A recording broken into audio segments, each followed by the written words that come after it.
কাকে বেশি ভালোবাসো? বাবাকে।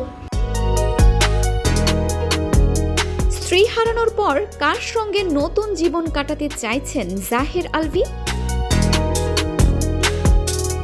স্ত্রী ইকরার আত্মহত্যার ঘটনায় ছোট পর্দার অভিনেতা জাহের আলভীর বিরুদ্ধে আত্মহত্যার প্ররোচনায় মামলা হয়েছে। স্ত্রীর মৃত্যুর পর প্রথমে শোকের কথা বলেছিলেন অভিনেতা, কিন্তু অল্প সময়ের মধ্যেই বদলে গেছে তার বক্তব্যের সুর। প্রয়াত স্ত্রী আফরা ইবনাত খান ইকরার বিরুদ্ধেই নানা অভিযোগ তুলেছেন তিনি। এতে সামাজিক যোগাযোগ মাধ্যমে শুরু হয়েছে আরও সমালোচনা। এসবের ভিড়ে এবার নতুন করে জীবন নিয়ে বার্তা দিয়েছেন জাহের আলভী। একমাত্র ছেলে রিজিককে নিয়ে নিয়মিত ভিডিও ও ছবি পোস্ট করেন তিনি। সম্প্রতি একটি পোস্ট করেছেন, সেটার কমেন্ট বক্সে প্রশংসার ঝড় বইছে যেন। সেখানে তিনি লিখেছেন, রিজিক, তোর জন্য বেঁচে থাকা।